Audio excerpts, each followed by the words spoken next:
Hello once again, and hey, it's the Furious Forecast. We're back. Oh my God, it's been like a month or so. Actually, it's been a couple of weeks. Sorry, we had spring break, and I had some work to do last week, so I was also really tired. I fell over. I was so tired, I almost fell over dead Yeah. right before the broadcast. I was just that tired. Then you And took drugs and a 5-hour energy, which is not a mixer. no, No. so Although it would have been better if you fell over before as opposed to falling over during. so I was like, I kind of had to skip last week, but ignoring that, welcome back, and we're gonna try to get this ball rolling again tonight. I am your host, Scott Grill, as always, and I'm also, as always, joined by Jen Bozier.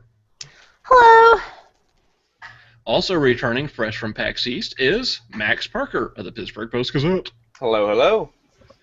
And finally, we have special guest and longtime friend of us three is Russell Jones. Hey, good evening. Thanks. Very glad to be here. You're welcome. You say that like I'm doing you a favor or something. You are, because we wouldn't be four if you weren't here. So you are doing us a favor. It's true. Furious 3 cast doesn't quite have the same ring. No. Well, I'm sure Jen has sock puppets that she could bust out. So. We could bring Jim on, and she could sit right next to Jen in the same screen. We'll do a little Lego Darth Vader. Or you could do it with Darth Vader too. That would work too. So there's one of the big things to come up is not only have we returned, even bigger than us, believe it or not, is Game of Thrones has returned. Slightly bigger. Slightly, just a smidgen. I think we would crash HBO Go if we were given the chance. You know, it's true. Like, if they would host our podcast, we'd crash the shit out of that. A stiff breeze could crash HBO Go on some weekends. Valid. So not this week, but the past Sunday was the first episode of season 4, and it was very much a season opener, a table setter for all the shenanigans, all the assassinations, all the nudity to come. And before we get going, we should go ahead and warn you that yes, there are spoilers. Just like a big pie full of spoiler birds. Just waiting, as LeVar waiting to be cut says, though, go read a book. You see that article? I think Jen linked it today. Guy writes book full of spoilers for TV drama, and it's George R. R. Martin. What's funny is I shared that on my Facebook, and so my wife saw it, right? And she has no interest in Game of Thrones. I think she's only watched a couple episodes, and just, she has no interest in that stuff. And she looks at it, and she's like, I don't get the joke. Like, my wife actually has been reading the books. She really started reading the books because she couldn't wait for the season to come back. Right. And so she's now, I think, at the end of book 5, and she's mad because I'm not reading the books. I'm like, I want to watch the TV show kind of on its own merits. And I always read the books. And then I watch the thing and go, it could have been better. So I kind of wanted to watch the show and thought, oh, that's good. And then read the books and think, oh, this is good. So she's, like, throwing things at me because there are things that happen and I want to talk to you about them, but you haven't read them. Now, see, I'm kind of like the opposite of that. I've read all the books, but I had this coworker who she's trying to read the books and she's also watching the TV show, but she doesn't always get what's going on. So I have to spend, like, 30 minutes of work, like, every week explaining to her everything that happened in the TV show, why it happened, why this person hates that person, why Ramsay Snow is such a bastard, and not just because his last name is Snow. Pun.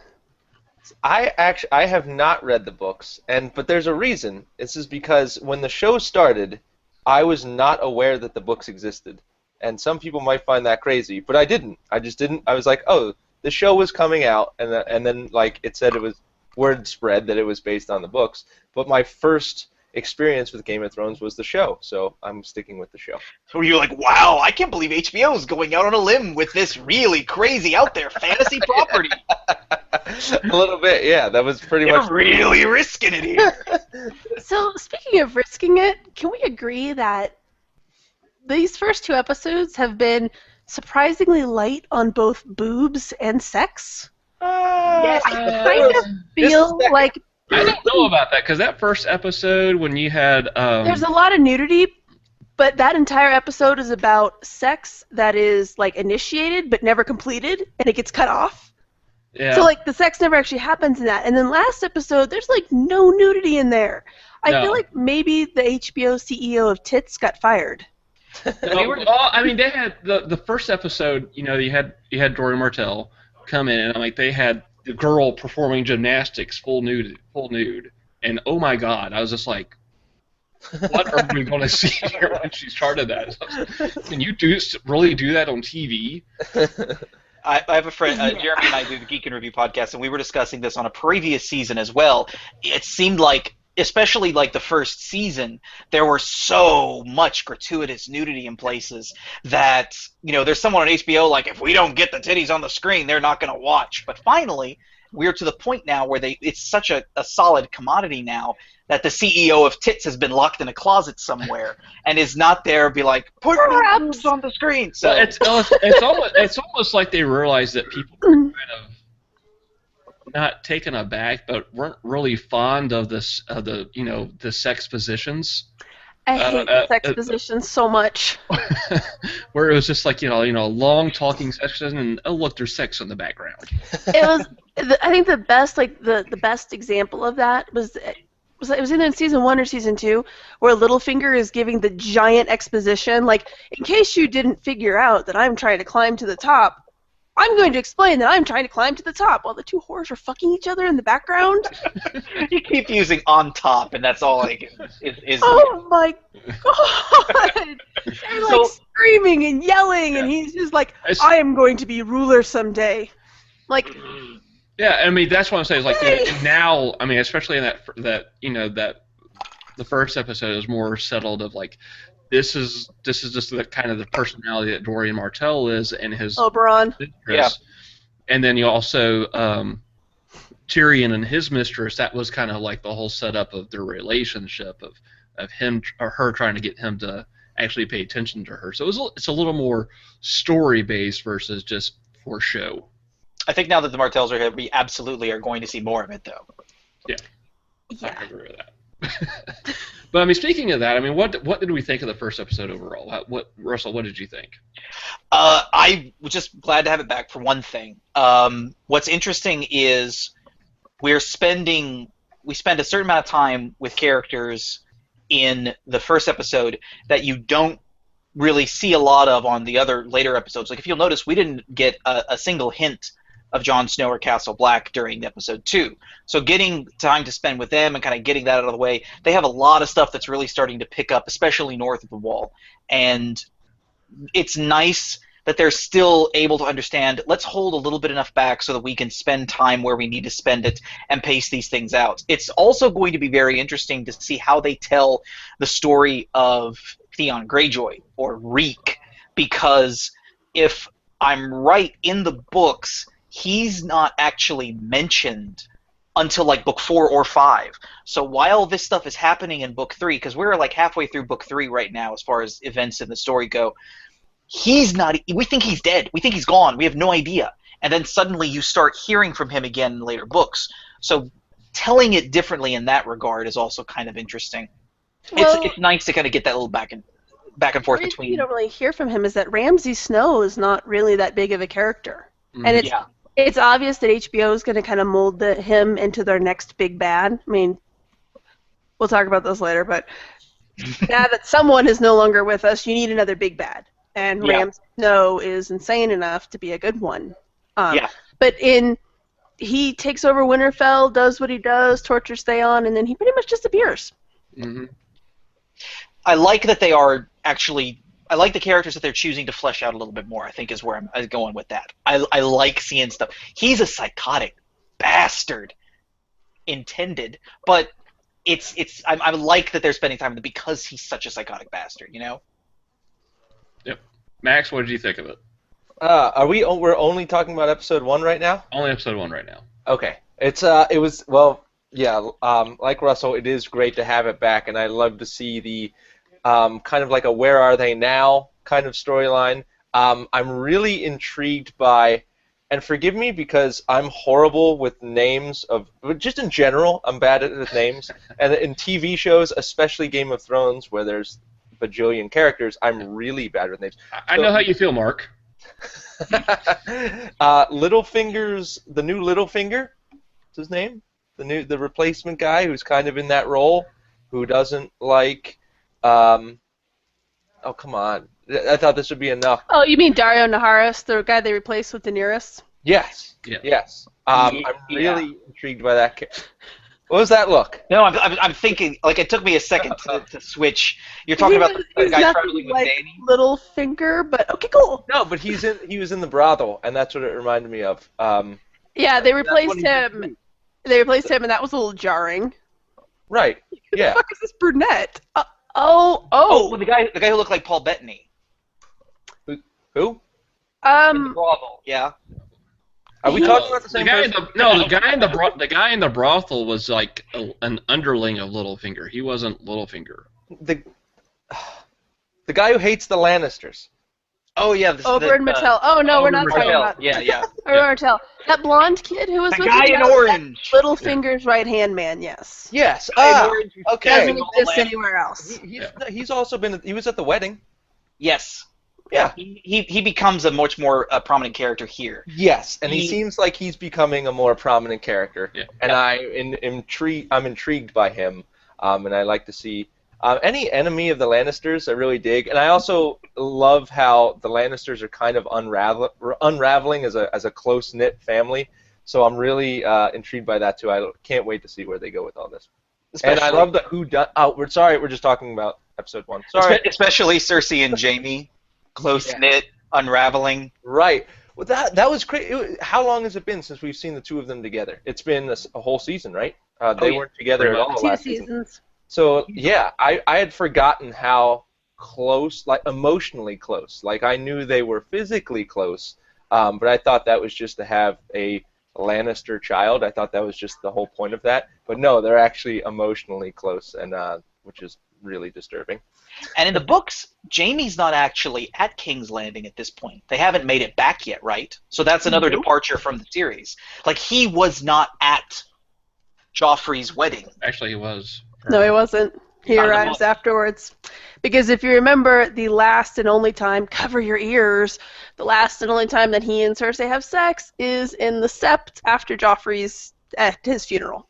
And then, something in book enthusiasts will appreciate this, that pisses me off, because Jaime comes back changed from his adventure, and in the show right now he comes back basically, hey look, I'm Jaime Lannister again. And I'm like... Just mopey. No, he's changed. I disagree. I think he's totally changed. Yeah, read the books. Here we go. He hasn't changed like he's changed in the books. This is exactly why I'm glad that I decided not to read until after I'd seen the show, so I can get a different experience out of both of them. But yeah, I get where Max is coming from. Jaime is different, more so than just he needs a hand, you know. But there's, you know, the stuff that I really like to see is him and Brienne. I want as much of Brienne as I can get. I'm the opposite. I'm not too fond of them as a couple on screen.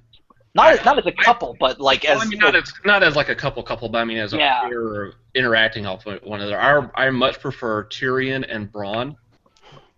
Yeah. Those two are they're hilarious funny. together. Those two are so hilarious together, especially the scene in the brothel when, you know, Tyrion shaking his head no and Bronn shaking his head yes. We're going to see a lot of Jaime and Bronn, apparently, or some of Jaime and Bronn. I think that's going to be entertaining. But the big part, or the biggest part of episode 1 was actually that final scene with Arya and Clegane. That is, without question, the most brutal fight I can remember in recent TV history. Because, like, they've always hyped the Hound. The Hound's the little brother of the Mountain. The Mountain is the largest, toughest fighter in the land. That means the Hound is the second. It looks like a grown man tearing through, like, middle school children. Yes. Those hits, man. That is just... And it also birthed the greatest gif ever where he talks about having to eat every chicken in the place. Yes. But man, that fight scene the whole time, just like, oh god. Yeah.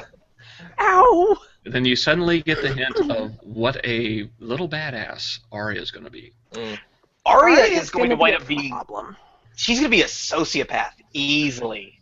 I mean, I love Arya, as we are meant to love Arya as a sympathetic character, but she's going to kill a very large amount of people in very horrible ways, and she's not going to feel a hint of remorse for it anywhere. And she's still, what, like supposed to be 13, 12, 10? In the book. In the books. Yeah. In the books, everyone is. I mean, Joffrey's like 13. Yeah. Purple Wedding. Daenerys is 14 in the first book. Was 14 when she got pregnant.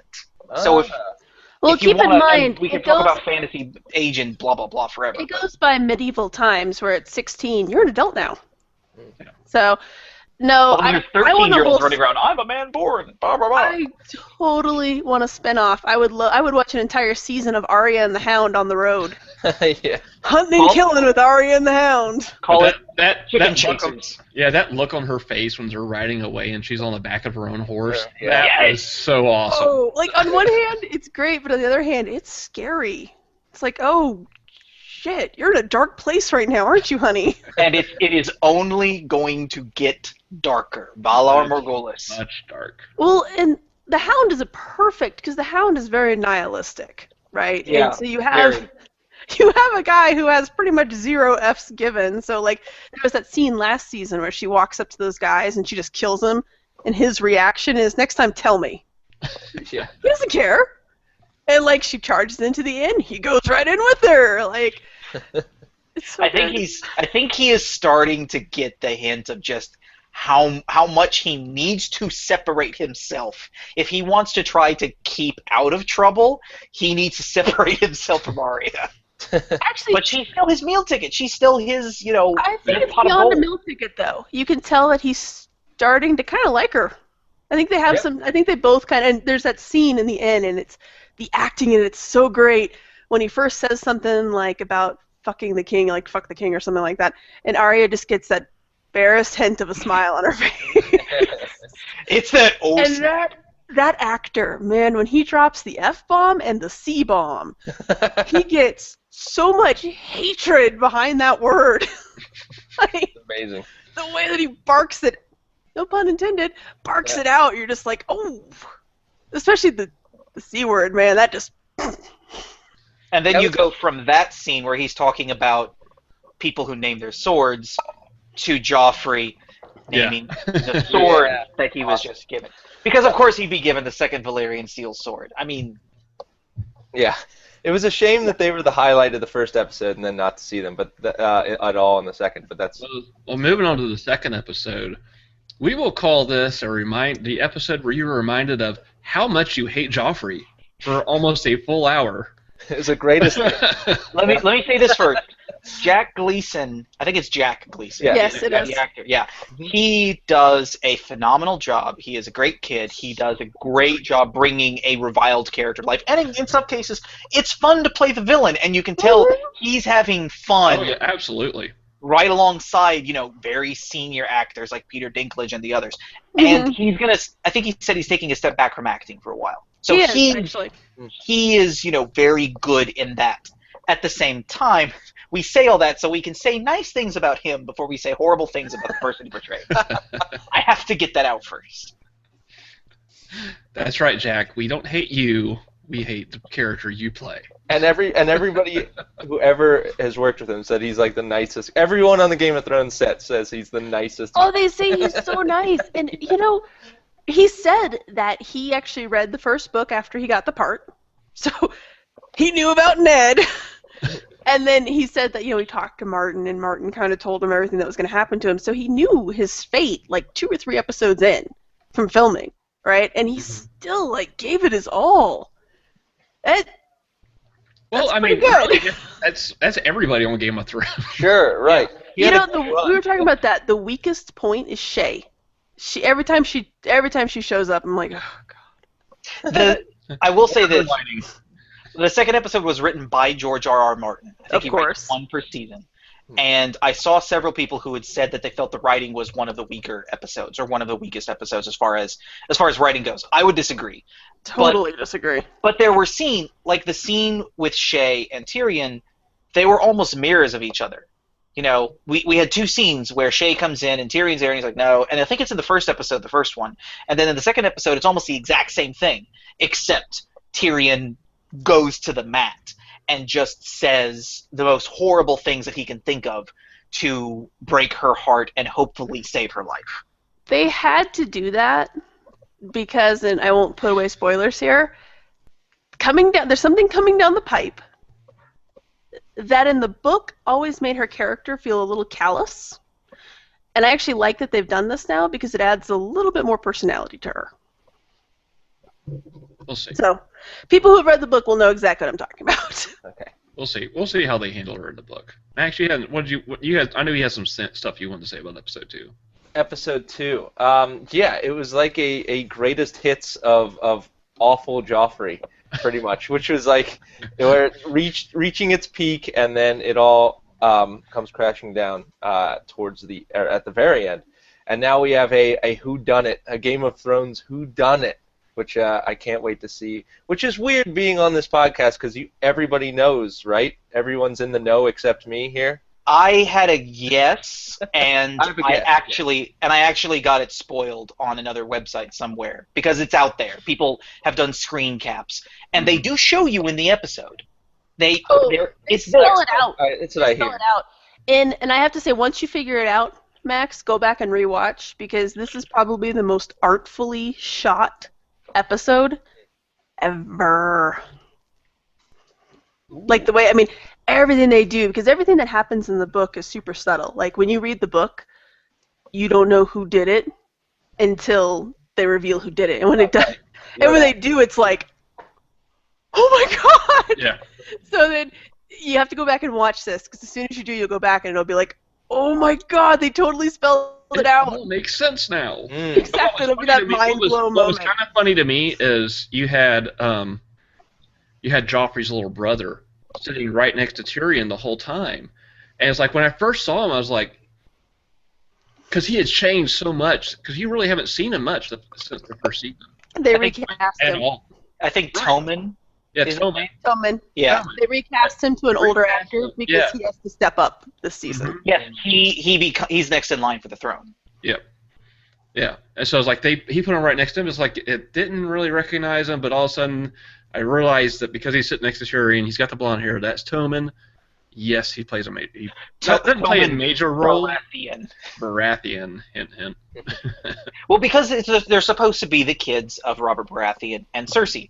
And Robert Baratheon, Macy and I had this whole long conversation about like the whole divine right of kings in Westeros and how Robert Baratheon, if I remember correctly, has the blood of Targaryens in him, which is how he can have a claim to the throne, even though he's not like directly a Targaryen, because the Targaryens were like the founders of the throne, and they had the right to the throne. And through Cersei, her children had that same right through Robert. But as we know from the first season, that's Lannister blood sitting on the throne. Right. So why everything is still going to crap. One of many reasons why everything's going to crap. And let's not forget the other reason that's going to crap is because of Stannis. And what did we think of that whole scene? Where, some people, it's no big deal, we're burning him at a stake. He's going down. He's at the point where it's like, I'm in for a penny, I'm in for a pound. I'm going to have to eat this entire trench of crap because it's going to get me to where I want to be, even though it is a trench lined with crap. Yeah. And that crap is burning the bodies and alive of all the people that followed me. Yeah, he seems far less convinced of his actions this season than he seemed like he was all in and okay with it last season, and now it seems like he's rethinking everything and not really into the whole cult scene as things are going on around him. Well, he seems now like it's more of a means to an end. Like, I think he's just kind of seen that, all right, apparently I need this to get where I want to be, let's get on with it. Yeah. But part of that scene is in the books, his wife didn't play that big of a role. Like, no. He barely even had a line, and now in the But oddly, his daughter did. His daughter did, but in the TV show, his wife is now playing a greater role, and you hate her. She's psychotic. Yes. Yeah. She's absolutely psychotic. She's like. Well, she's a true believer. She's a true believer. She's psychotic. She doesn't even like her own daughter. I think the thing I'm still miffed about with Stannis is, if you recall in the books, when Davos goes to Stannis at the end of last season, and he says to him, the true king would go north. Mm-hmm. A true king would take care of this. And then Melisandre steps in and she's like, oh, you must go to the north. That doesn't happen in the books. In the books, he goes and to Stannis and is like, we need to go north. And Melisandre's like, no, we don't need to go north. We need to go do this. And Stannis listens to Davos because he respects him. He's like, we're going north. And Melisandre's pissed about it the whole way going up there.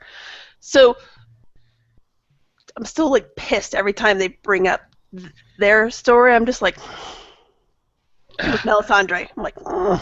Is the smoke monster? I'm sure it has an actual name. No, it doesn't actually. Oh, really? Stannis Jr. Yeah. Is it still out there? No. Nope. It's No, not. It was just a spell. Deal.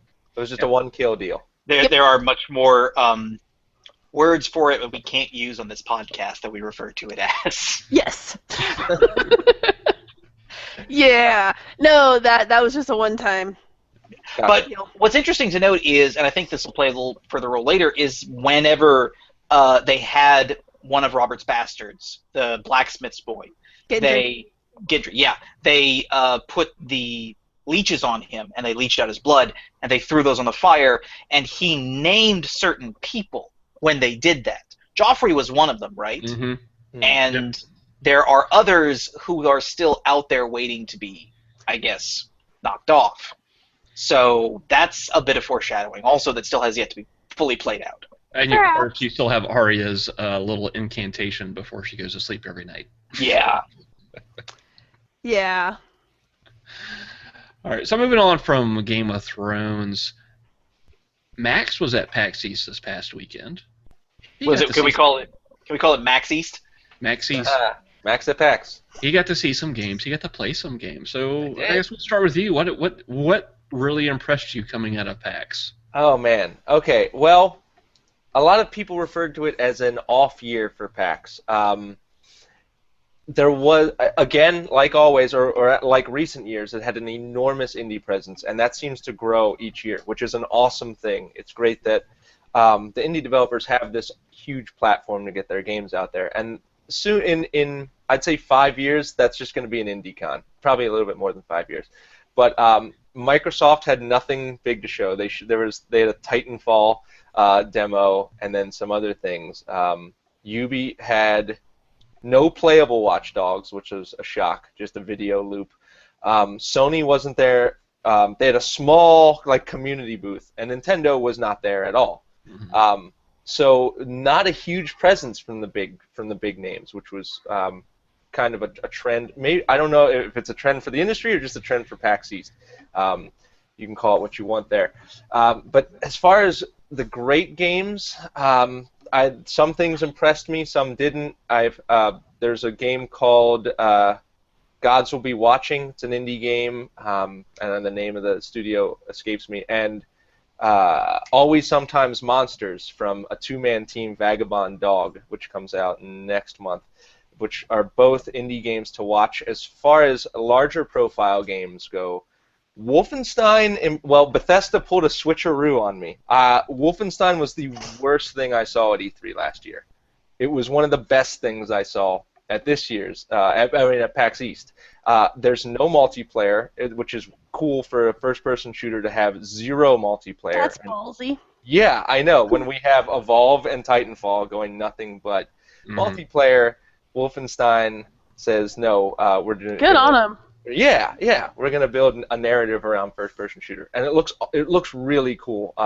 The story looks really great, and the direction looks great, and it has some RPG elements where you're leveling up abilities as you go. So that game is awesome. Now the switcheroo came also with The Evil Within, which they also showed off, which was terrible. I don't want to hear this. Terrible. It was terrible. It was one of the worst canned demos I've ever seen at a show like this. To the point where, and it was so universally panned, and not just by writers, but the people behind me after we left, who stood in line to see this, the people in the theater, as we were walking out, were like, that sucked. And then their friends were like, yes, it did suck. It looks like this is a game that isn't evolving with the genre. It's barely even horror anymore. He pulled up the weapon wheel, and the guy has a shotgun, a revolver, a bow, a grenade launcher. He's shooting like freeze grenades and they're zombies. Zombies are back. So what used to be a psychological thriller is now just a third-rate. Just an action shooter. I would like to point out when they released the PAX East trailer, I was like, oh, that looks pretty good. That looks like it was scary. And then I saw you post on Facebook that it had a grenade launcher. And I was like, yeah, he's shooting freeze grenades. Freeze grenades into a zombie, and it freezes, and then he shoots it with a shotgun, and it goes giblety. There's no, like, the character doesn't care about anything happening around him, so why should I? So the first scene, he's walking through this creepy city that buildings are just collapsing all around him. And it's like Uncharted has taught us that great characters react when things happen around them, and it's a constant reaction to the world built around them, and that's not happening here. The guy is just strutting through this city that's collapsing, and there's no inner monologue, there's no gasp, there's no scream. It's lifeless. The game is it looks lifeless. I hope things turn around. I hope that was super early. But when it comes to something like that, like, why no one's forcing you to show anything from that game? I don't even think it has a hard release date, does it? Yeah, it does, August 14th. Yeah. Oh, okay. That's still pretty far. It's not far. It's coming. Not if you're going to certify go golden. I mean, as far as base concepts, I guess, gameplay, I guess is pretty much locked in now. But ambience like that, I imagine, would be things that could be added in, or may not have been added in time for the demo to be, put together. But still, it sounds like the base gameplay just is not where people want it to be, or at least what people have been expecting. You know? Yeah, the game isn't becoming what it was first billed as, and that was like a psychological horror game. And now it's possible to do horror action because we have Dead Space, right? Mm-hmm. Yeah. But so what's different, I guess, that separates it from Dead Space? Is it just the, like you said, those ambience that immerse you in the character are gone, or are there other things that are missing too? Yeah, well, there's the environment. I don't know. It doesn't have the same environment as Dead Space. It doesn't have. Dead Space has a lot of jump scares, but we still are okay with that when it's Dead Space. I don't know why that is. Dead Space also takes place primarily in spaceships and in tight corridors and things, right? Sure. Right. So even though Dead Space isn't scary, it's atmospheric, and it nails that.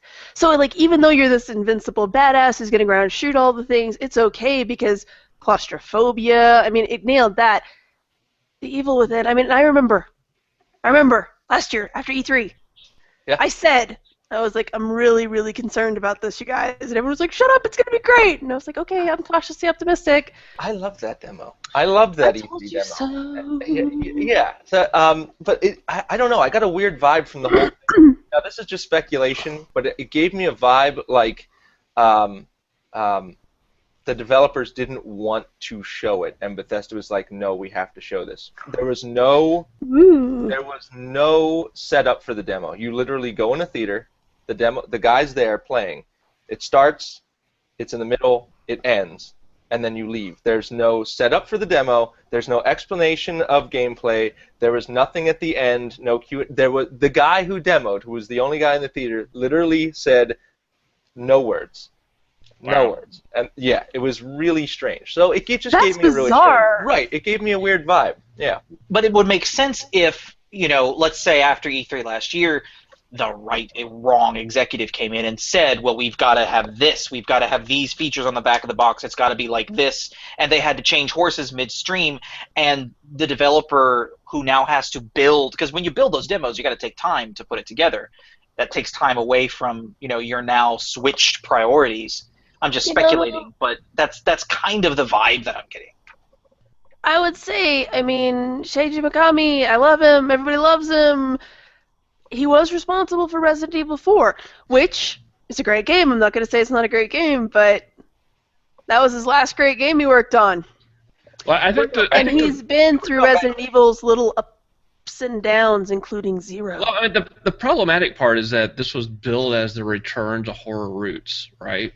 It was not billed as an action horror game. It was billed as the return to survival horror roots. I mean, somebody even said, like, when they first announced the game, they were saying it was definitely going to be more Silent Hill 2 than Resident Evil 4. Max's little quip when I was like, I heard it's like Resident Evil 4. He's like, I wish. Yeah, Resident Evil 4 is one of my all-time favorite games. I would be thrilled with Resident Evil 4, but it's looking more like Resident Evil 6. Yeah, it is. Jen is despondent. Downer. It's such a downer. But there's still Wolfenstein for Bethesda, so I'm looking forward to that. Was there anything? I'm actually excited about Wolfenstein, so I am so glad to hear you say that, because I talked to Dan Tack about it afterward, and I was like, how was Wolfenstein? And he was like, generic FPS. And I was like, you don't like FPSs, sir. Let the record show. And I'm sorry to throw Dan under the bus here, but we talked after that evening about that, and he didn't make it out of the prologue. The demo was a 2-hour demo. And I did hear that. Yeah, so you make it as far as you can make it, and that's the prologue sets up the story. The end of the prologue sets up the plot for the entire game, and he didn't make it out of the prologue. Sorry, Dan. That's a big part of the demo. You ass. I'm sorry. You just threw Dan Tack under the bus. I'm sorry. Yeah, he threw him under the Nazi tank bus, is what he did.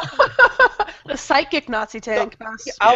I'll just a brief overview of what happens if you aren't familiar. At the very end, you're carrying out a mission in it's World War II, and you're part of the American forces, Blazkowicz, and the shrapnel hits him in the back of the head as he's leaving. It puts him in a coma. He's in a hospital. He sees events happening around him, and he wakes up from this coma.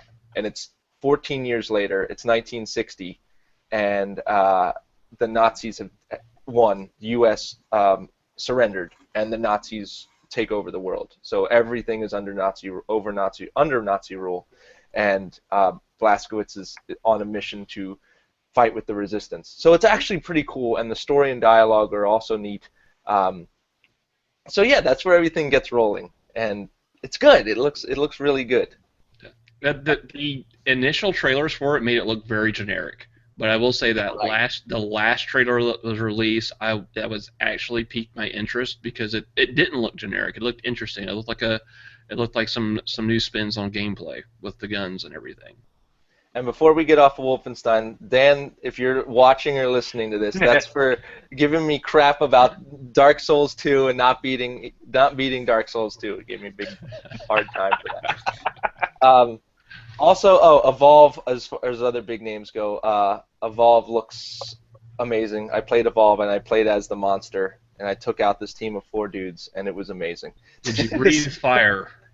I did not. I didn't level up that ability. You can level up 3 out of 4 abilities, and I didn't do fire. I did a charge and like a ground pound, but it worked.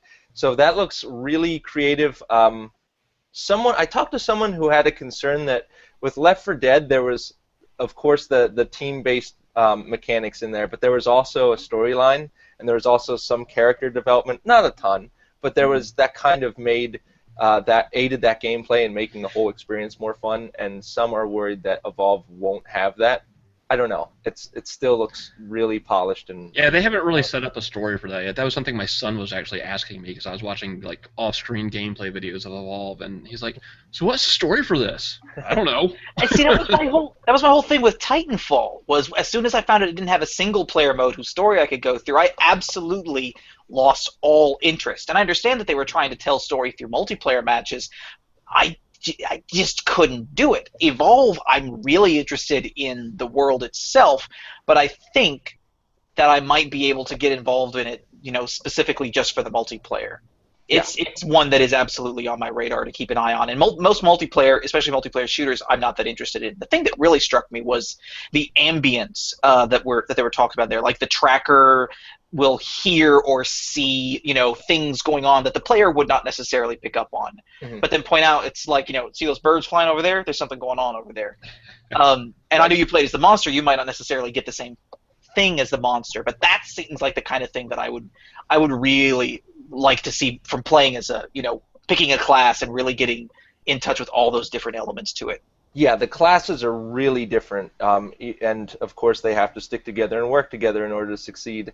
And that did not happen with the team I was playing, which was great. I just got them all in a corner pretty much, and they didn't surround me like they should have. Which it's a weird game to demo because you're throwing people in who've never played this game and expecting them to do well. Plus, in a team-based game, you need a team that you're going to gel with, and it helps to have someone you know, and I don't think they knew each other. It's a very strange game to demo, but it does look really promising. I'm looking forward to it. Imagine when you actually are playing online eventually, and as the monster, there are going to be those matches where you run into a bunch of puggers, and you're like, "Oh, this is like taking candy from a baby," and then you come across an actual well-oiled monster hunting squad, and they just rip you apart. You're Right. like, "Oh, what the hell happened?" Yep. They're gonna need a good fleshed out ranking system. That's gonna be a must. Maybe a team rank. I don't know how they're going to do it because they didn't talk about it. Did they ever talk about how one person gets to be the monster and how someone else would be chosen as the team? They did not. Members. That was actually one of the things that curious. Everyone's going to want to play the monster. Yeah. Everyone's going to want to be the big bad. And no one's going to. There's I got to play the human. Maybe if you're playing with other people, even if you're playing with just one other person, I think you'd want to be. But if you're playing solo, then you'll probably want to be the monster. I mean, I'm thinking just in public matches in general, it would just be randomly you end up as the monster. Well, what do you do on the matchmaking side of things if you have 1,000 people that want to queue up as the monster and 100 people that want to queue up as players, if that's how they do things, or as hunters. Yeah. Yep. Yeah, they didn't talk about any of that, but yeah, that's going to be a big part of how things work. 2K also had Borderlands, the pre-sequel, which it looks to be a lot more different from Borderlands 2 than Borderlands 2 was from 1. The moon and low gravity plays a huge role in the combat. Now you have low gravity, so jumping takes you really high. Plus, you have a jetpack, which you can do a double jump in the air. So it looks like they've set up some platforming mechanics where you can jump across cliffs. If you have oxygen, that's the other thing. Oxygen. Since you'll need oxygen, every character has an oxygen meter that will constantly tick away when you're not indoors, which I'm not a fan of, but they say that they're going to find creative ways and make this fun, but I'll believe it when I see it, because part of what makes Borderlands great is exploration. You're out there, you're like, oh, I want to go over there, I haven't been there, I want to see what's over there. Well, now you have to manage this oxygen, which is constantly ticking away, and if you use the jump jets, that'll use more oxygen, so it's kind of like a perpetual water level where you're constantly looking for the next air pocket, which is annoying. It's annoying. It's good for one level of a game, but it's just, at the end of the day, it's an annoyance. And that was the #1 complaint I heard about the oxygen. Man. Yeah. But like I said, also Claptrap needs, because he's a playable character now, he also needs oxygen. And I don't know how that works, but he definitely had the oxygen meter in the HUD. So that's weird. I could see that as a thing where he just thinks he needs oxygen, and will just convince himself that he's dead if it doesn't work. And because it's Claptrap, you get it. You're like, yeah, he would be that stupid. That's a good workaround. Yes. All right. I like it. I like that. Was there anything else that was talked about that caught your guys' eye from? I don't know, Jen. You're on mute right now. Was there anything from PAX that you were interested that kind of caught your eye? The Evil Within. that was the big one. No, you hit it. It was Borderlands. Also Wolfenstein. Also, they announced Civ After Earth. Beyond Earth. Yeah. Beyond Earth. You mean After Earth is a horrible successor? Ding Dong movie. You mean the spiritual successor to Alpha Centauri? Yes. Yes. Yeah, I watched it together. We're both just like. That was my favorite announcement, and also my least favorite announcement. My favorite announcement because I love the Civ series. My least favorite announcement is because it also destroys my life. I actually played a couple games of Civ this weekend and this week after that announcement because I was like, oh, Civ. Oh, one of the things that make me glad I joined the PC Master Race. I looked at my Civ 5 stats for on Steam of like how many hours I played, and I was just like, you idiot. Well, for What my are you house, doing with your life? they mentioned Alpha Centauri, and so all of a sudden now he's fallen back into Crusader Kings 2. So every effing night for like 30 minutes before you go to sleep. So I'm trying to take over the Kingdom of Jerusalem, okay? But my idiot son just married this one chick, and then somebody wants to start a holy war over here. I'm like, I just don't even care. So if you haven't played Alpha Centauri in a while, or if you just haven't played it at all, you're interested in it, go check out Good Old Games, GOG.com. They have it on sale for $4.99 and no DRM. So go check it out if you're interested in trying out Alpha Centauri before Beyond Earth comes out. I've been keeping up with Good Old Games a lot more recently than like others because they have so many good pre-order specials for stuff that's coming up like WildStar. They've almost had a perpetual 20% off on WildStar when they have it in stock. So that I'm very impressed with that. Yeah. It's an excellent site for Good Old Games, oddly enough. One more thing I'll just add quickly about PAX East. Not much next-gen presence there. Barely anything other than games that are already out. And one Wii U sighting. One. I saw one, and it was in the indie booth, and it was Guacamelee Super Turbo Championship Edition coming out for Wii U. That's it. Well, like you said, that it's such an indie-scape and an indie showcase now. I agree with you that I think in a couple of years it's going to wind up being E3 is where all the big guys go, you know, the main developers, and then PAX becomes the indie showcase for all kinds of indie development. And at the same time, indie developers, correct me if I'm wrong, they're on PC more than they are on the other consoles because they've been on PC for so much longer. Yes. And the development is much easier and open over there. So this is also a much more PC-friendly con than, say, E3 is because it's all about consoles, right? What's interesting to me is that Nintendo wasn't there. But then I got a press release either today or yesterday saying that they're going to be at WonderCon in California. It makes no sense to me why they weren't there, especially coming off of the heat that was the Nintendo Direct for Smash Brothers. Yeah. All you had to do was set up a couple 3DS stations, one level of 4 characters for the new Smash, and you have the longest line in the building. That's true.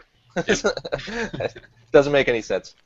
They could do that at like a mall, any random mall, and people would drive in from other states. Sure, absolutely. I know they think they're too cool. They just think they're too cool for these things. So another news that people think doesn't make any sense at all.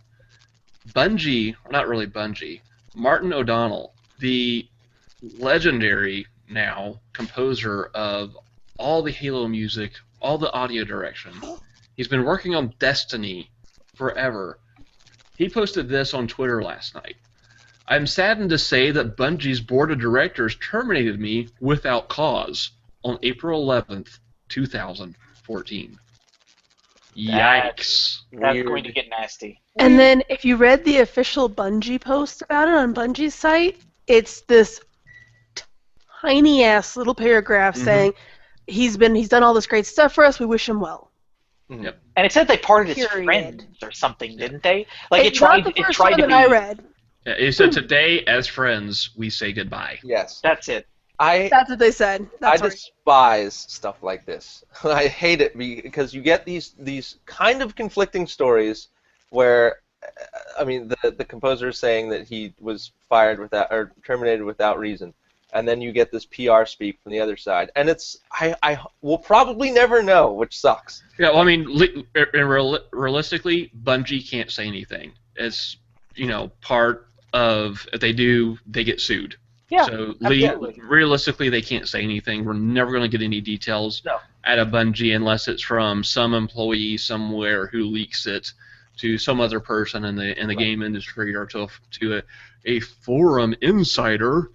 And to be honest, nor should they.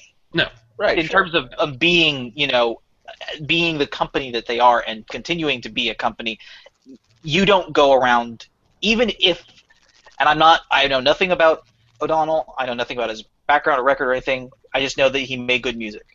Even if he was, the absolute model of an awful employee, and there were just reasons to fire him, no matter what he says, you still don't share or talk about those details. No. Right. And O'Donnell, I don't think O'Donnell should say anything either.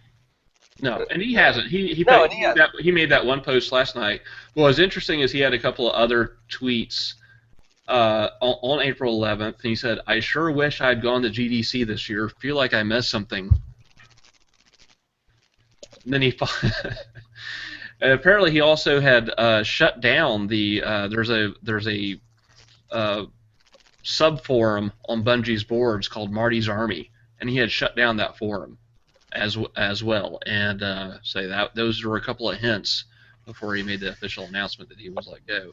But I mean, it's going to be interesting because we're right at the tail end of Destiny, right? Mm-hmm. So his work, I would guess at this point, is mostly done except for all the tidying up. Like all the music's been done for the most part. But he's also got Paul McCartney's working on it. He was collaborating along with his longtime collaborator Michael Salvatore. So they're still there. So it's going to be interesting to see what happens with Destiny. I assume all the music's going to come out fine. They've always put out good music. But it was just a really weird situation, and we'll probably never know, and that's okay. He'll find someplace else. Somebody will hire him. Yeah. Just like when Amy Hennig left Naughty Dog. Yep. Someone hired her real quick. She was a quick pickup. Marty will be a quick pickup. Yep. Wow, everyone looks so sad. I agree with Max that I agree with Max. I don't like when people do stuff like that because it's always drama inciting. I'm not saying that he is a drama guy or something like that. I'm just saying that you post something like that with that tone, that I was let go without cause, with intent to incite rage. It's clear that was his goal, and it's it sucks. I'm sorry you were let go. I don't know what's going on, but and he could be perfectly justified in what he says. If he absolutely was justified in what he says, though, he wouldn't necessarily be saying it on Twitter. His attorney would be saying it in a subpoena to Bungie. Exactly. Is it really any different from when you have such and such developer lay off a bunch of employees and then the employees post on Twitter that they were just laid off? Is it really any different? It depends. Are you posting off that, oh, bummed out, we just got laid off, or we just got laid off because our company sucks? Like, it's entirely how you word it. His was definitely a get angry type of post. When you say I was let go, I was fired without reason. No, because terminate without cause is a legal definition of letting someone go. Yeah, but you can fire someone without cause, and that's generally done if there's a disagreement, a contract dispute.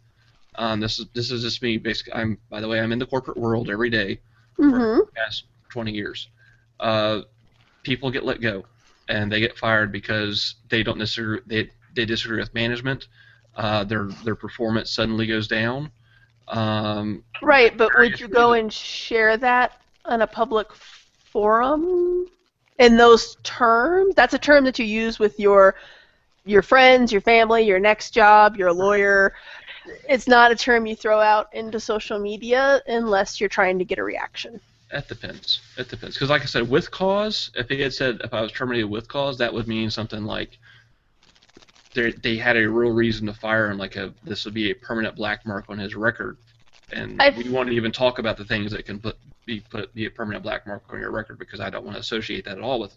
No, I'm just saying that I feel like if you didn't want to cause some type of reaction or some type of hubbub, you would get on and say I was let go from Bungie or I've parted way with Bungie. Yeah. The fact that he got on and said for no reason. I don't know. It depends on how you look at it. You could say, well, he was just putting out the legal definition, or he was trying to cause a stir. So who knows? Either way, it's drama, and it's drama, unfortunately, involving a property that is probably going to be one of the biggest things that gets talked about this year. September 9th, everybody. Yay! And we still don't know exactly when we're going to start seeing beta stuff, but it's probably going to be in the next 2 months. Yeah, Maybe. it should be this summer. Should be very, very soon. Oh, drama. So let's move on to something a little happier, a little more fun, and that's Buy, Skip, or Wait. And this is a little game we play where I throw out a topic. It could be a game, it could be a movie, it could be a TV show, it could just be my underwear. And we say we want to buy it, skip it, or wait for it. And I think everyone would agree my underwear is a skip. I'll give it a wait. Till it's clean. Yeah. Wait till the laundry cycle. It'll be fine. So first up is Ubisoft released this week, and it was interesting because it actually came out Tuesday, but the embargo was today, and that's Trials Fusion. So, Max, I think you're actually playing this right now. Is that a buy, skip, or wait for you? I am actually not playing Trials Fusion. I'm playing Trials Frontier, which is the mobile version. I haven't started Trials Fusion yet because I know it's just going to suck me in. Trials is like a top 5 series from previous gen consoles. Mm-hmm. So I haven't played it yet, but buy because it's Trials, and Trials is incredible. Chad, what about you? Skip. I don't have the patience or the talent. No, it's nothing against Trials. I have neither the patience nor the skill for Trials, so enjoy. Russell. I will round out the trifecta with wait, because while it's not necessarily on my radar or in my wheelhouse in terms of things I'm interested in, if it generates enough of a big groundswell of interest from people, and there's enough chatter about it, I'll look into it. But it is not something that I would want to be a first day buyer on. And I would have to say, buy the $20 version, not the $40 retail version. The retail's $40? The retail is $40 because it comes with the season pass. The season pass is $20. So if you're going to buy it, go buy the digital version. Don't get the retail version. Now let me ask this: is Trials Fusion the one that they're talking about that it's full of microtransactions, like you got to buy to? No, that's Frontier. That's Frontier. Yeah, that's mobile. So for iOS, yeah. Yeah, I personally anything that has that, even though it's on mobile and I understand that, I skip that. It's free. Just out of You don't have to spend anything. It is not free. It is not free. It is a hook. It is a free hook that you can put in your mouth if you really want to. Well, it's not, and I'll give you another reason it's not free, because even though it doesn't cost you money, they are going to charge you a lot of time to progress. Yes, and it's filled with that crap. Yeah. It's filled. That's what I'm saying. That's why I hate some. Skip a bunch of that. Yeah, it's like if it's like a Dota or League of Legends model, that's a good free-to-play model. That's the crap where you have to sit there and wait to get something or to progress in the game. That is horrible. But you can earn things to skip that stuff, but you don't have to buy. But you don't earn it as fast as you could. A hook. It is a big shiny hook that you can set in your mouth for them. Usually I'd agree, but Trials that's a sharp hook. Exactly. So next up on the list we have. So Sony officially announced The Last of Us Remastered last week, and this is the PS4 version of The Last of Us. Now, in the trailer, it was only a very short trailer with only a very short piece of gameplay, and it wasn't even gameplay. It was from really a really touching scene from the game. Buy or skip the fact that they put such a spoilerish touching scene. I didn't see it. You didn't see it, so that's why I don't want to mention it, what the scene was for people who haven't seen it. So if you haven't seen it, go ahead and skip it. So buy or skip putting a real touching scene that people have not seen yet. Wait a minute, we spoiled Game of Thrones, and that just happened. That's different. That's different. Okay. This is a game trailer. Okay. Yeah, this is a trailer. Okay. And, I mean, well, but, I mean, some people did say that they were waiting on it, because it came out for PS3 last year in June. Mm-hmm. PS4 came out in November. a lot of people said that they were going to wait to play on PS4. And I can't tell you how many people that are moving over from Xbox 360 to PS4 just because they want to play The Last of Us. And they're waiting on this. Like they have no idea. This is like the read a book argument. You just play the No, actually, here's how I would equate this. If they remastered Infamous, the first one, and in the game trailer they show you the end where the bad guy's Cole from the future. That was the game trailer. But let me ask this, and I think this is going to explain why I'm saying bye. Do you have the context necessary to recognize that that's what you're looking at? Because I think I've seen the thing that Scott's talking about, and while I have, I think, a basic shape of what the end is like for The Last of Us, but I don't know specifics yet, and I'm kind of like trying to delete that portion of my memory. I don't think I have enough context to understand any of what's being shown. I understand that it's not the end, and you're correct in that there is no context given for the scene, but it still ruins a good moment. In my opinion, it ruins a good moment in the game. If it's really a good moment, then the context is necessary to make it better. And when you see it in the context, it will be better. So that's why I'm saying bye. I don't mind something like that as long as the payoff for getting there in the game is not completely invalidated, which the only way I'm going to be able to judge that is if I go play it. But from what I've seen so far of the trailers, I don't think that what I saw is going to remove any kind of point for that to me. Dan, were you a buy or a skip on that?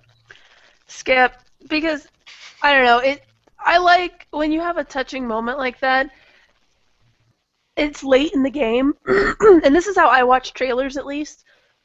When you see a scene in the trailer, and you get like halfway through the game and you still haven't seen that scene, you basically find yourself being like, where's that scene coming up? When's that coming up? Okay, it's not here yet. Where's it going to be? And then when it comes, you've had all that anticipation, so then you're like, there it is. And it kind of loses its impact because it's basically just like a checklist. You're like, saw that. Ironically, I was kind of like that with Joffrey this past weekend. Where lots of trailers pick things from the beginning of the movie, and they chop it up just enough so that you don't realize, and they layer it correctly in a trailer so that you don't realize it's all from like the first 30 minutes of the movie. Actually, this is a terrible movie, so it's not a good example, but that movie with Liam Neeson and the wolf, where they show the last scene in the trailer when he lunges, and so the whole time you're like, when's that scene coming? And then it comes at the end, and you're like, oh, that's the ending? What a ripoff! Yeah, and then you walk out, and you're like, what the hell? But that's what I'm saying. The context of that is it is Liam Neeson has killed everyone else in the world because Taken 1 and Taken 2 have both happened at this point. And so the only person left to kill is Mother Nature. Mm-hmm. So, of course, all the context is ruined for you. That's in my mind what that movie is. That's Taken 3, Electric Boogaloo. Liam Neeson is now killing Mother Nature because he's killed everyone else in the world. Taken 1, Liam Neeson kills everyone. Taken 2, Liam Neeson kills everyone else. Taken 3, Liam Neeson kills Mother Nature. The end.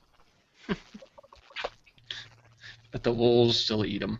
So, Max, what did you think of? Were you a buy or a skip on The Last of Us? Of the trailer, I didn't see it, so I can't comment.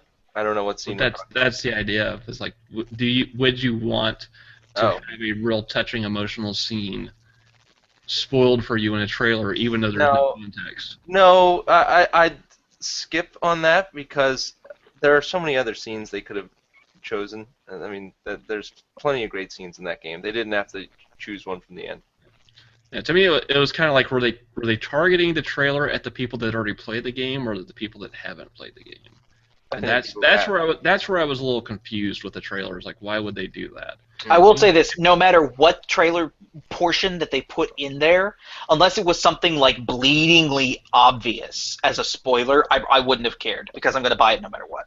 Yeah, I mean, because I played the game and it's like, for me, it was like, oh, that was real cute, and then I realized, like, and if I hadn't played that, I'd be pissed right now. Yeah, but that's because you have all the context at this point.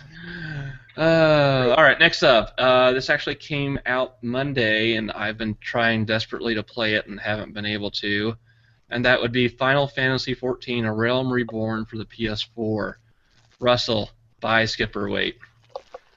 I have also kind of wanted to play it, but I'm still playing Elder Scrolls Online because I'm still constantly reviewing it because it's an MMO. Right. I've heard great things about it as far as just the reboot of the Final Fantasy MMO. I've been playing a couple of MMOs on PS4, so I would say if you do not have an MMO in your life and you're looking for one, and especially if you know people that are in it, buy it. If you do not know anyone that is playing in it currently, wait. Just because that's, to me, what really makes the MMO. It looks shiny, it looks nice, but the thing that's going to keep you longer than the first 30 days or however long you get are the people that you are playing with. And the only way that you're really going to do that is if you actually wait until you have people that you're going to play with online. Max, what do you think? Final Fantasy XIV. I can't comment. I'm not an MMO guy, so I defer to Russell's judgment. Follow his lead. I will say this: MMOs on the PS4 are very solid in terms of I've played DCUO plenty because it came out and it's free to play and free to download. Yeah. So I've been playing that like crazy. That is a hook that I will absolutely set for them. Jen? Pass. I don't have the time for an MMO, and I don't like Final Fantasy that much, so... Yeah. This is actually an interesting review for me because I'm not all that into Final Fantasy to begin with. And I try to stay away from MMOs because of their huge time sinks for me, and I don't have a lot of time. However, I was given a review code, and I have not been able to play. I have had one problem after another with the review code, and right now I can't even though I can log into Square Enix's website with my username and password, I cannot log into the game with the same username and password. It keeps telling me incorrect password, and it is driving me up the wall. Because it's now like 3 days, I can't play. I'm supposed to be reviewing it. Yeah. Anytime you run into that kind of an MMO, it's super frustrating. Yeah. I once had a problem where I couldn't log into WoW for like 2 days because it kept telling me I was already logged into the game. It wasn't because my account was hacked. It was just there was an issue with my thing that I had to get resolved, and it was super frustrating. So next up, we have a big thing going on in the Marvel Universe right now, because not only was it Captain America, not this past Friday, but the Friday before, we also had a big Agents of S.H.I.E.L.D. tie-in, where they kind of had things going on concurrently with Agents of S.H.I.E.L.D. that were going on in Captain America with the whole Hail Hydra. You say big. I say big in terms of Agents of S.H.I.E.L.D. big, which is not all that big, but it's turning around. It's getting better. So what do we think about the whole twist and turn with Agents of S.H.I.E.L.D.? Jen, does that get you to buy back in? No. I'm sorry. Not It's nothing. Yeah, it is actually, I guess, something against Agents of S.H.I.E.L.D. I watched 2 or 3 episodes of it, and so no, there's not really much that they could do to get me back to it. Like, they gave about the twist. I read about it online. It was like, Russell? I already watched one shitty superhero series. I don't need 2. Are you talking about Arrow, or are you talking Yes, about... I'm talking about Arrow. Yeah. See, I watched Agents of S.H.I.E.L.D. and Arrow when they both first started. I stayed with Agents of S.H.I.E.L.D. because Arrow I couldn't stay with it any longer. But I wanted to stick with Agents of S.H.I.E.L.D. because I wanted to see where it went, and so I've been actually watching all the episodes, except for this most recent one last night. Sadly, I still have to say, if you are not already invested and you want to see that investment pay off, you can skip this. It's not it's just not enough. And I don't know if it's because it's a Marvel property and the other Marvel properties you've seen have been so big and explosive and solid that the mediocrity of it looms large is, I think, the biggest thing that I've had going with it. It's to the point where I'm almost tired of Coulson.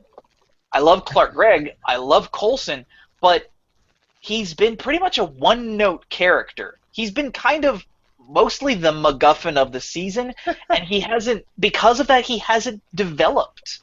I mean, we've seen him, yes, change from being this, staunch for the company, company man, and then he started to get a little more, we're going to go break and find every single secret. But even then, he didn't wear it well. It didn't fit him. And I have a couple of problems with the series in general, but mostly it's just not. It's felt good at a couple of episodes. I really love the Sif episode. I also really like the other Asgardian episode where they had the guy from Numbers and a couple of TV shows where he guest starred. I like that episode. They did really good things with those, but the others just, I don't know. It's been mediocre, and even the twist with Hydra has not been enough to really fully turn it around for me. So unless you're like me and you're already invested, I say skip. Max? It's turning around, but I agree with Russell that it's very much. It's not like a new coming of television. It's very much a network TV series, and that cheapness is very evident when you're watching something that deals with superheroes, and every superhero movie you've seen is a special effects extravaganza and a fantastic showcase of special effects. Television will never ever be, well, I don't know if it never ever will be, but it's not currently a good showcase for special effects. And so there's that lack of production value, which just is it's a distraction. Also, and I was just talking about this with a friend, that the problem I'm having with the Marvel movies and whole connected universe is that there are no stakes, and that's no one dies. So why should I fear any threat? They couldn't even kill off a throwaway character like Coulson, who I despise. I don't care about that character. Kill him. It's fine. I don't care. Kill him. But they couldn't even do that. He had to come back for his own show. And there aren't stakes, and so there's no real threat. So I hope they start killing off characters. You've had how many movies? 3 Iron Men, 2 Thors, 2 Captain Americas, Hulk, Avengers. No one dies. No one dies. Like none of these villains are. And Thor, someone pretty important died in Thor: Dark World. Wait, let's not forget Thor: Dark World has. What? Thor: Dark World has a pretty significant death. I saw that, and I don't know who you're speaking of. Spoiler alert: Anthony Hopkins is dead at the end of the movie. Loki killed him. Yeah. Okay. No. Wait. There's even another one that we don't really know that. Yeah, you don't really hear back from Idris Elba, do you? And Odin isn't spoken of in Avengers, so in the grand scheme, he's pretty worthless. You have this team of, like, you look at the bet. Wait, hold on a second. Hold just a second. Max is complaining that a superhero franchise based on Marvel, which is known for bringing back people from the dead every other week, that there's nobody dying. But in the best series of comics, like, people die, and that's what makes a villain a threat. Like in the Infinity Gauntlet series in the 90s, Thanos kills like half of the heroes. Like, just kills them, and that's part of what makes that. It's like, oh man, this is a real threat. Like all these heroes have back to life when they got rebooted. I don't care about. I'm talking about like a contained. Sweetheart. Of course, like yeah, a series has a beginning and an end, and the events are contained within that series, and then characters come back afterwards and stuff like that. But like, people need to start dying. It's getting boring. Like. I do agree with. If you want to watch people die, go watch Game of Thrones. If you want to watch the good guys come in with their capes of lettering, go watch a Marvel movie. Or go watch DC, because I mean I actually just watched is it Man of Steel, the most recent Superman that they're going to have tie in the whole, because I can't keep track of how many different Supermans they've done now. That's but okay. yeah, I keep calling it Superman Returns by accident. It drives everyone else mad. I watched that recently because I've been avoiding it for a while. He kills an obscenely large number of people in that movie just by being flung through buildings. There's no way that they evacuated anywhere near number of... I mean, he's got to be responsible. I know people are like, oh, he killed Zod at the end, and that makes... It's like, okay, yes, Oh, no, I think... But he killed, like, thousands of people. He kills, like, half New York, and everyone's pissed about it. So... Oh, no! But for sure, that got noticed. But no, I agree with Max in that there are... The stakes could use with a little bit more raisin in certain places. I mean... Maybe they'll do Blackest Night, where all the people are dead. Oh, Blackest Night. Would that make you happy? Well, they've got to die first for Blackest Night to officially be, like, a threat. But they'll all be dead. So they could do... But that's also the Infinity Gauntlet, and then... Well, I don't care. We'll do like, this insane crossover. We'll do the Infinity Gauntlet, kill all the people, and then we'll do Blackest Night. Death does not have to be the only way to raise a stake. It does not have to be the only solid consequence that we come across. It's the biggest, the ultimate. It is the biggest, but again, we're talking about comic books, where even, especially when Nick Fury's involved, even if you see a body, that's no guarantee. So, but that's, again, why death is not necessarily the only stakes we can come up with. If we have solid writing, and if we have solid planning and show running behind these things, we'll start getting better stakes. I actually want to point to Supernatural as a show that accomplishes quite a lot with raising stakes, with decent effects, but still creates a show that's fun to watch and keeps people coming back, even if they do wind up retreading certain things over and over again. I mean, how many times can Dean and Sam, go on wacky adventures and Cass have to pull them out and, Okay, we've started justifying Supernatural. What's the next buy, sell, or wait? But no, I enjoy watching Supernatural. It has gotten to the point where... for it, sir. But they can raise stakes without necessarily going for death. There are ways in the Marvel Universe that you can raise stakes that are... Death is one of them, but there are others. And I think I agree with Max in that it's time to start seeing more of it. And I believe when you have a group like Guardians of the Galaxy that people don't necessarily have the same attachment to, you're more likely to start seeing that. Okay. One thing briefly, they can't keep using the resurrection ploy either. Like, because sooner or later we're not going to care. We're going to be like, oh, they're coming back anyway when someone does. So. Well, at least the X-Men killed off Jean Grey and Cyclops, and they haven't come back. You know that they are going to reboot that. By doing Days of Future Past, it gives Bryan Singer a chance to retcon that stuff. Yeah, maybe now they won't make them suck. Anyways. All right, so just kind of wrapping up real quick. What are we playing right now? Jen, what are you playing? Are you playing anything? Are you reading a comic book or two? I'm reading a lot right now. Like, I don't have time for gaming. I'm reading so much. And I've subscribed. It dawned on me the other day. I subscribed to 13 comic series. So I didn't give Is that all? That's all right now. That doesn't include all the ones I get through Dark Horse's previews, because that's actually 16 series that I'm reading right now. And then I got sent, unsolicited, a World of Warcraft novel. It's actually, which one? Vol'jin, Shadow of the Horde. Oh, yeah. It's like fantasy Harlequin novel, not in romance and sex, but in level of just bad. So parts of it are like enjoyably bad, where you're like, this is so terrible, and other parts I kind of want to kill myself. So it's taking a while to read. Was that the Christy Golden? No, it's Mark something or other. I can't stand her. Yeah. So when you read that, do you hear Vol'jin's voice, like as it is in the game? Yes, actually, the thing that always comes into my mind is actually from Warcraft 3, where you clicked on him enough times, and the Iron Troll is actually going to make a stew, and then it'll make a sorbet with the eyes. That sounds good.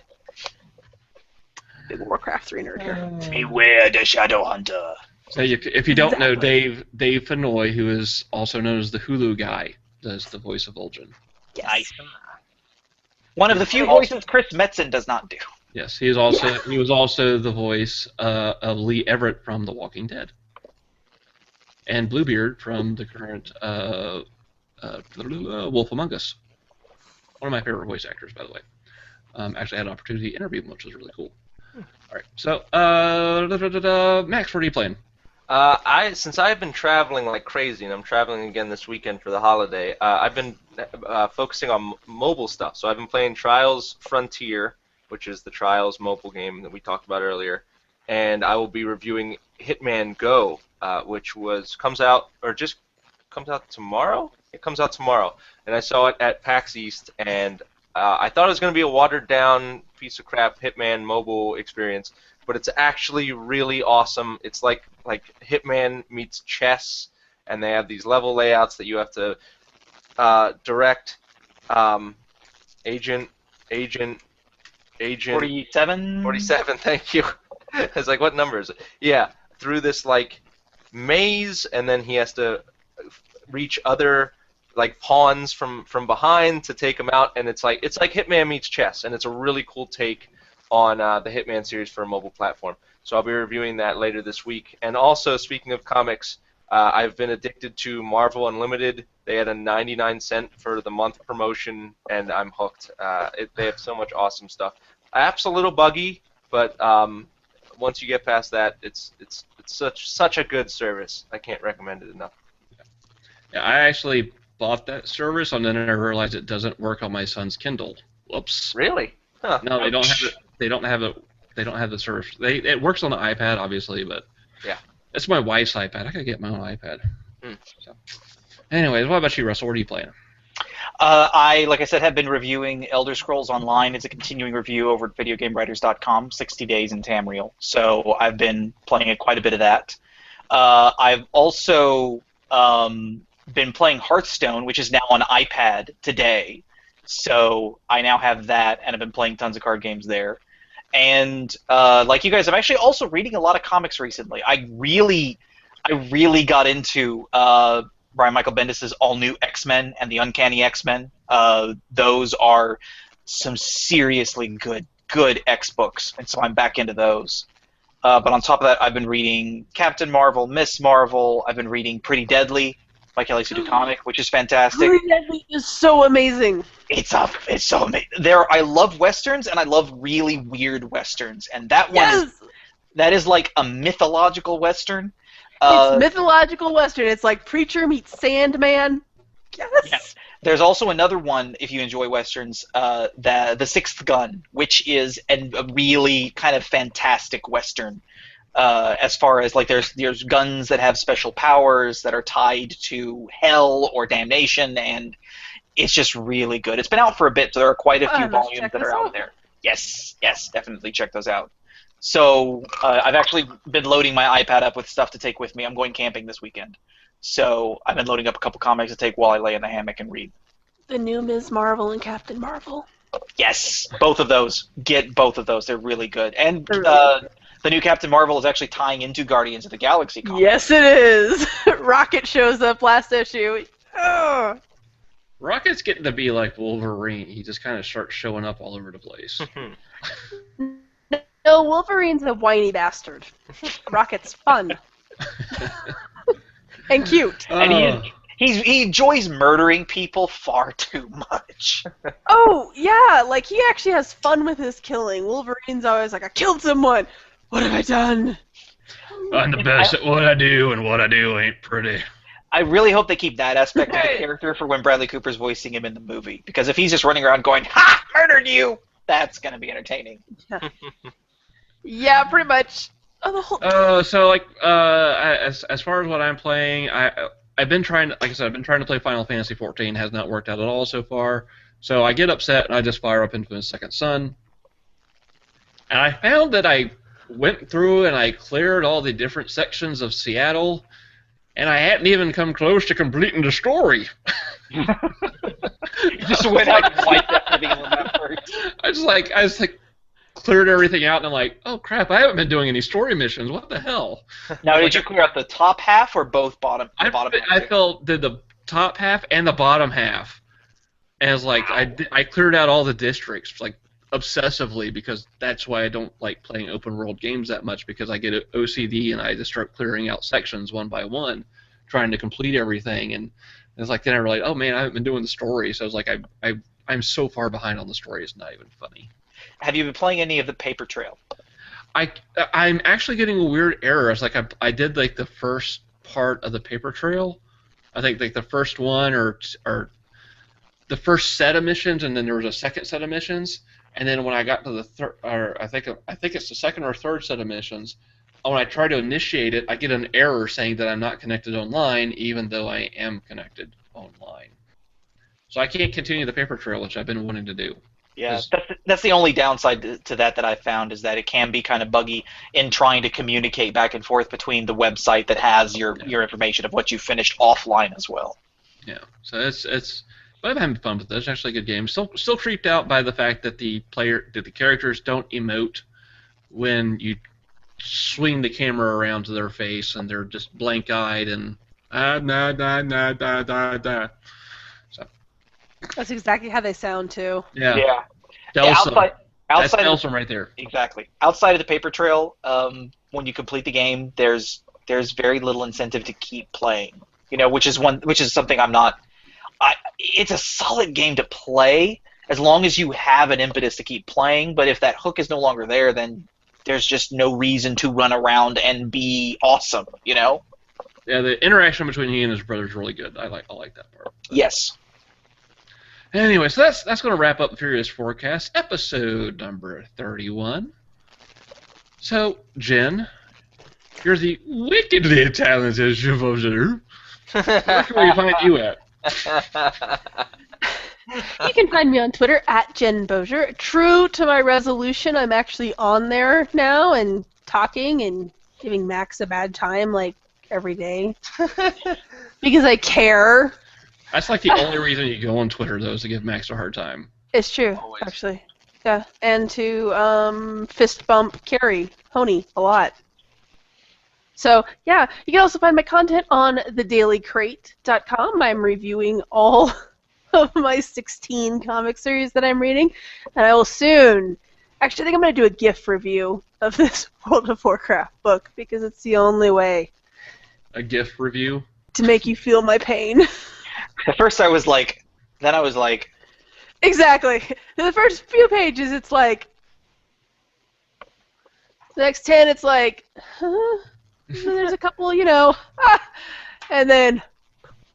Achievement unlocked if you can actually do all the same gifts from the same, piece of content. Ooh. Challenge accepted, motherfucker. If anyone can do it, I know you can, because you have, drives of gifts foldered away. We have to do this thing at work. It's part of a promo for Comic-Con where we're in front of a green screen and we have to say what our superpowers are. My superpower is gifts. No, that's actually serious. And they have a grumpy cat gif behind me. Oh, Max, how about you? Where can we find you at? You can find me in the Pittsburgh Post-Gazette or on Twitter at GameGuyPGH, all one word. PAX coverage pretty much continuing this week. Russell? You can find me on Twitter at rjonesesquire, with the Esquire spelled out. I'm also at videogamewriters.com, where, as I said, I'm reviewing Elder Scrolls Online. You can also find short fiction that I've been writing with a fantasy western slant at writerlot.net. Ooh. And, of course, you can find me at Scott Grill, because it says it right there on the screen. I can read stuff. You can also find me on Facebook at ATL Games Examiner, and my writing's over at examiner.com, where I just put together, to show my obsession with civilization, I put together a history of civilization, for the past 20 years. And Jen, I did it in a list article. Is it paginated? Is it paginated? It's a single page. Okay, then. Lists are okay. Paginated lists are not okay. If I see 1, 2, 3, click for next, X. I am over paginated lists. I actually want to read what you have to say. Don't make it more difficult for me. You got to get those clicks. Got to get the clicks. Yep. It's all about the clicks for the ad revenue. I close out of your article. And of course, we are the Furious Fourcast. Thank you so much for tuning in, and we hope you enjoy it, and come back and return and click that subscribe button that's over there somewhere. You can find us, aside from here on our YouTube channel, you can also find us on Facebook and Twitter and Google Plus and iTunes. Just search for Furious Forecast, and there's really no one else with this name. You can pretty much find us pretty easy. It's not hard at all. So yeah, there's that. Anyways, thank you all again, and have a good evening and weekend, and we'll see you next time.